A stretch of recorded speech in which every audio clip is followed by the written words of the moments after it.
CBS News has obtained information about the target letter that was sent to former President Trump by the Justice Department. And as a reminder, this is part of the special counsel's investigation into the January 6th insurrection at the Capitol. Special counsel Jack Smith has not formally announced any charges in this probe as of yet.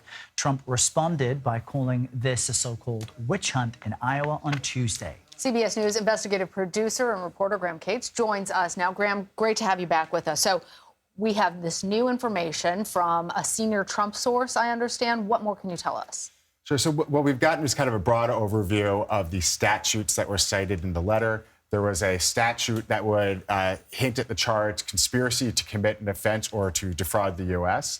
There was a statute cited that would lend the idea that the charge could be deprivation of rights under the color of law.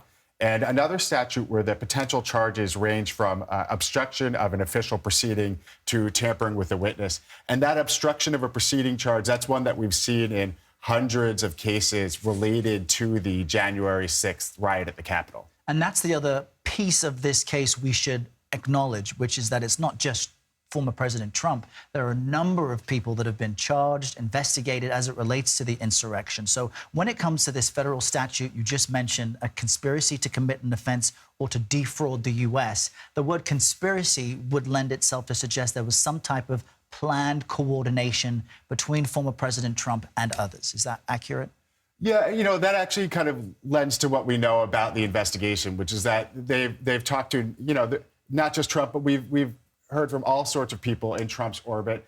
We just found out that former Arizona Governor Doug Ducey has been contacted by the special counsel's office. This is kind of an investigation that is all over the country, all over the map, and of course then focused also on meetings at the White House during this 2-month time period after the 2020 presidential election, which Trump lost. Graham, I want to dig more into what we've learned are the potential offenses. We knew obstruction of government proceedings was likely going to be part of it. We discussed that before.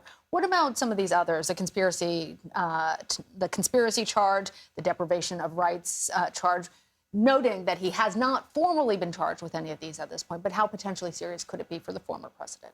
Well, look, we're looking at felonies, right? We don't know yet, so we haven't seen an indictment. We don't know what the evidence underlying any of these things are, and we don't know that the charges are exclusive to this. What we know is that these are the statutes cited in the letter, and combined, this is a very serious case. It's not something that former President Trump can kind of shy away from.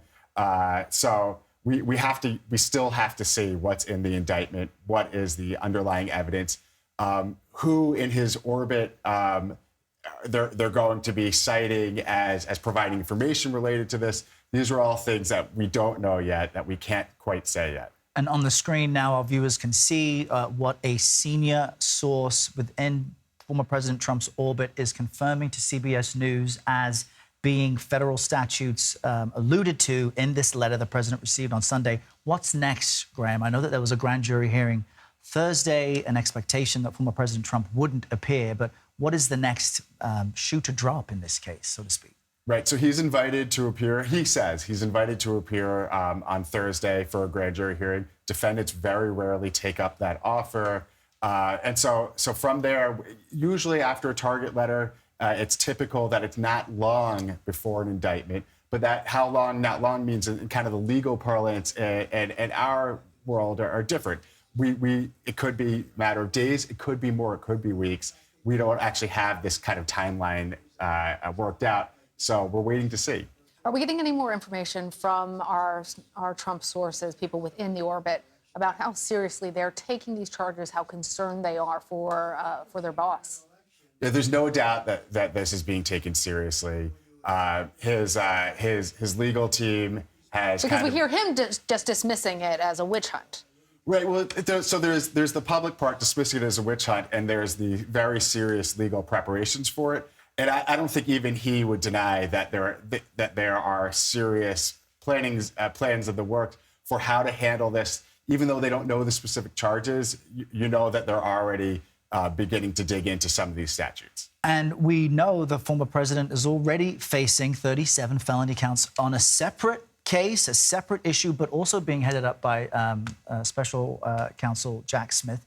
remind us the timeline of events for the previous time that we were looking at a former president facing federal charges. The distance back then, it was just only a few months ago, between Jack Smith releasing a target letter and then the charges being filed. Maybe that will give us guidance as to what might happen now.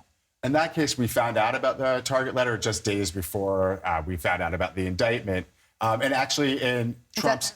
Is that normal? Is that what we should expect in this case as well?